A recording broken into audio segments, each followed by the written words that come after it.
मानसिक आरोग्याबद्दल जेव्हा आपण विचार करतो तेव्हा आपलं मन आनंदी असलं तर आपलं जीवन पण आनंदी होतं हे लक्षात येतं.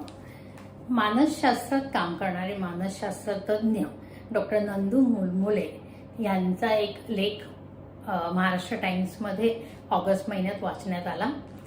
तो आज मी तुम्हाला वाचून दाखवणार आहे. 25 ऑगस्ट 2024च्या महाराष्ट्र टाइम्सच्या पेपरामध्ये हा प्रसिद्ध झाला होता. डॉक्टर नंदू मुलमुले यांचा लेख पाव शतकाच्या नोंदी, चातुर्य शहाणे झाले.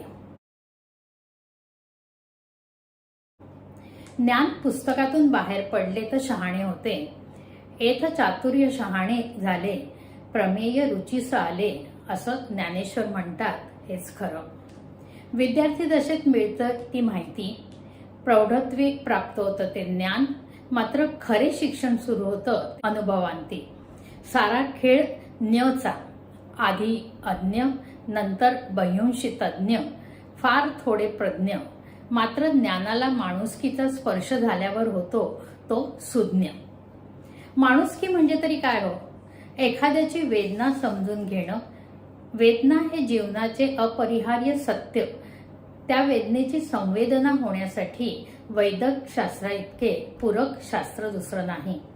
डॉक्टर हा माणसाच्या वेदनेचा सर्वात निकटचा सांगाती.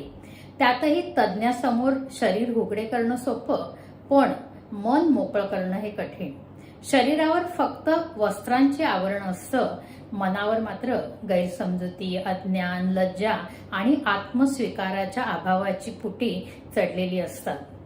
फ्रॉइडच्या भाषेत सांगायचं तर माणसाचे सुप्त मन अनेक डिफेन्स उभं करत असते. स्वतःलाच आपल्या अंतरंगापर्यंत ते पोहोचू देत नाही. तज्ज्ञ तेथे पोहोचण्याचा प्रयत्न करू शकतो, पण त्यासाठी त्याला सुज्ञ व्हावे लागते. त्यासाठी फक्त ज्ञान पुरेसं नसतं, तर अनुभवाला तनुभूतीचे पैलू प्राप्त व्हावा लागतो. ज्ञान पुस्तकातून बाहेर पडले तर शहाणे होते. म्हणूनच मी म्हटलं, येथ चातुर्य शहाणे झाले, प्रमेय रुचीस आले असं जे ज्ञानेश्वर म्हणतात तेच खरं. पाव शतकाचा प्रवास म्हणजे अन्यापासून शून्य होण्याचा तो प्रवास. आधुनिक मानसशास्त्र विज्ञानाची मान्यताप्राप्त पुस्तके लिहिली पाश्चिमात्य संशोधकांनी. मॉडर्न मेडिसिनचा उगमच मुळात तिथला. आमचे रुग्ण मात्र इथले. पाश्चात्य समाजात व्यक्तींच्या अंतस्थ प्रेरणा, इच्छा, भावना यांचा मुक्त आविष्कार हा त्यांच्या स्वभावाचा सर्वमान्य गाभा. या उलट पौर्वाच्य संस्कृतीत माणूस हा या समाज संस्थेचा एक पूरक घटक आहे. संस्कृती केंद्रस्थानी, माणूस तिच्या नियमांनी बांधलेला. पाश्चिमात्य समाजात व्यक्ती केंद्रस्थानी, पौर्वाच्य संस्कृतीत समष्टी. कुठले चांगले कुठले वाईट हा प्रश्न नाहीये. हा संस्कृतीतला मूलभूत फरक आपण लक्षात घ्यायला हवा. रुग्ण डॉक्टरांकडे विकृती घेऊन येतो, तशी संस्कृतीही घेऊन येतो. मानसिक विकारात तर रुग्णाची लक्षणं, विकाराचे स्वरूप आणि उपचारांची दिशा हे सारच त्याच्या सांस्कृतिक मानमान्यतेने रंगलेलं भिजलेलं असतं. यावरून त्याच्या उपचाराची दिशा पण ठरते. सांस्कृतिक मान्यतेच्या रंगात भिजलेलं आफ्रिकेपासून अमेरिकेपर्यंत जगभरात कुणालाही हो, मोतीबिंदू, कर्करोगाची लक्षणं आणि उपचार यात फरक नाही. मात्र स्क्रिझोफ्रेनियात होणारे भास, भ्रम याचं स्वरूप, उपचाराची दिशा यावर रुग्णाच्या पारंपरिक समजुती आणि संस्कृती याचा मोठा प्रभाव पडतो. लोक माझ्या विरुद्ध आहेत, कुणी माझ्या वाईटावर आहे असे संभ्रम संशयी स्क्रिझोफ्रेनियात नेहमी दिसतात. मात्र छोट्या गावात अगदी शारीरिक आधार झाला तरी असे संशय जवळजवळ प्रत्येक जण व्यक्त करताना दिसतो. ती त्यांची परंपरेत चालत आलेली विचारसरणी.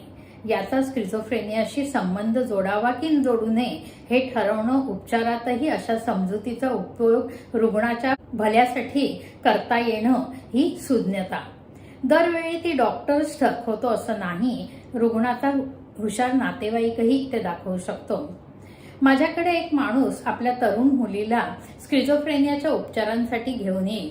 तिला 1-2 वर्षात त्रास होत असेल. औषधोपचार केला की ती त्वरित बरी होऊन जाईल. दरम्यान त्याने तिचं लग्न लावून दिलं. मुलगी सासरी गेली. वर्षभरात तिला पुन्हा झटका आला. बाप लगेच धावला, सासरून पोरीला उचलून थेट माझ्याकडे आला. नेहमीप्रमाणे काही दिवसात ती पूर्ण बरी झाली. मी विचारले, तू जावयाला याबद्दल सांगितलंयस का? तर तो म्हणाला, मी त्यांना आधीच कल्पना दिली की आमच्या घराण्यात करणीचा प्रभाव आहे. त्याचा त्रास 1-2 वर्षाला आमच्या मुलीला भोगावा लागतो, पण काळजी करू नका, मी लगेच त्याचा बंदोबस्त करून टाकत जाईन. उपचार तुमच्याकडेच, कारण हा आजार आहे हे मला पक्क ठाऊक आहे.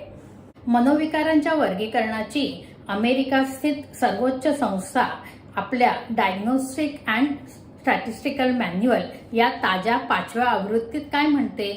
मनोविकार हे माणसाच्या संस्कृतीशी बांधले गेलं असल्याने त्याचा उपचार करताना रुग्णाच्या बिलीफ सिस्टीमचा म्हणजे थोडक्यात पारंपरिक समजुतीचा उपयोग करून घेतला पाहिजे.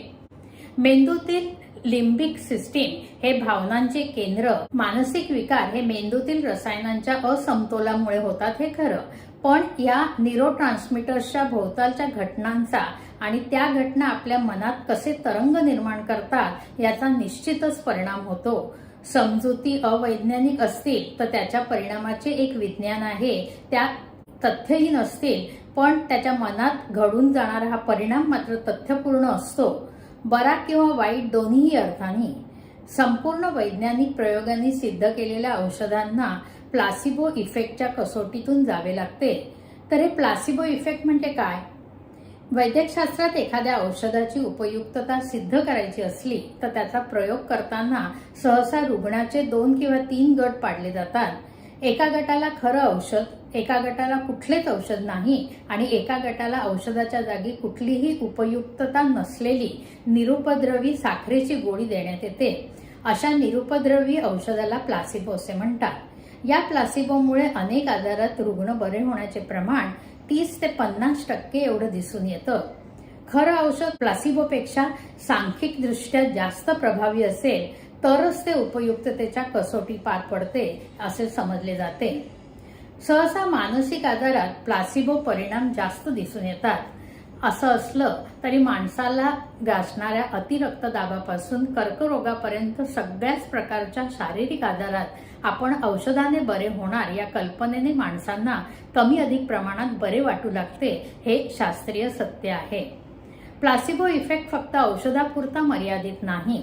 डॉक्टरांचा रुग्णासोबत घडून येणारा संवाद, उपचारावर आणि दुरुस्तीवर प्रभाव टाकणारा महत्वाचा घटक. रुग्ण अमुक डॉक्टरच हवं असं का बरं म्हणतात? कारण तोच मला ठीक करेल ही त्यांची समजूत. यात त्या डॉक्टराचं कौशल्य, अनुभव, ज्ञान जितकं महत्वाचं तितकाच रुग्णाचा विश्वास महत्वाचा. शेवटी समजुती ह्या सामूहिक अनुभवातून आलेल्या असतात. 4 लोक त्याला सांगतात अमुक डॉक्टरने मला याहीपेक्षा मोठ्या व्याधीतून दुरुस्त केलं, त्याचा त्यावर मग विश्वास बसून त्याला उपयोग होतो. मनोविकारांची लक्षणं कधीकधी एखाद्या खोल डोहाच्या पृष्ठभागावर उमटलेले तरंग असतात. ते वरवर जसे दिसतात, जसे दाखवतात तसे नसतात. त्यासाठी तज्ज्ञाला रुग्णाची नुसतीच मानसिकता नाही तर मानसशास्त्र शोधावे लागते. मेटासायकोलॉजी, मानसिकतेची मानसिकता याला रूढ निदानाकडे पलीकडे जाता आले पाहिजे. ते अनुभवाने येतं, चिंतनाने येतं. दुर्दैवाने सगळ्यांनाच ते येतं असं नाही. कुत्र्याची भीती वाटणं हे मर्यादित नॉर्मल. कुत्र्याची अकारण अवास्तव भीती वाटणं हा फोबिया. मानसिक समस्या मात्र मनाच्या खोल डोहात दडलेला अपराध भाव, त्यामुळे निर्माण होणारी दुश्चिंता म्हणजे एन्झायटी, ती कमी करण्यासाठी आत्मपीडेकडे सुप्त प्रेरणा हे व्यक्तीचे मानसशास्त्र. कुत्रा चावण्याच्या प्रकट दुर्भीतीच्या तळाशी आत्मपीडेची सुप्त इच्छा वारंवार असू शकते. याला थांग कोणाला बरं लागेल? ग्रेस यांच्या शब्दात सांगायचं तर मन कशात लागत नाही, अदमास कशाचा घ्यावा.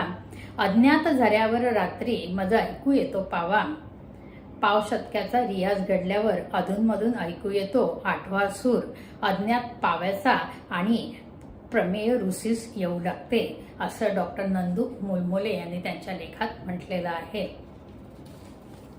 तर मंडळी, मानसशास्त्र हे फक्त मनाचं शास्त्र तर आहे, पण त्याचे परिणाम आपल्याला शारीरिक पातळीवर पण दिसले किंवा जे दिसतं तेवढंच असतं असं नाही. त्याच्या खोलवर जावं लागतं. हे तज्ज्ञाचं आणि डॉक्टरांच्या म्हणण्याप्रमाणे सुज्ञाचं काम असतं आणि हे डॉक्टर आपल्याला मदत करू शकतात.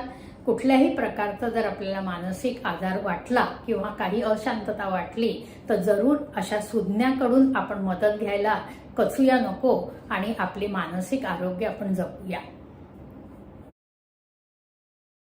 तर मंडळी, आजचा हा भाग, आजचं हे लिखाण आपल्याला कसं वाटलं हे जरूर कळवा. आवडलं असेल तर लाईक करा, शेअर करा आणि आमचं चॅनल सबस्क्राईब केलं नसेल तर सबस्क्राईब करा ही विनंती. आज इथेच थांबूया. भेटूया पुन्हा नवीन भागात. तोपर्यंत नमस्कार.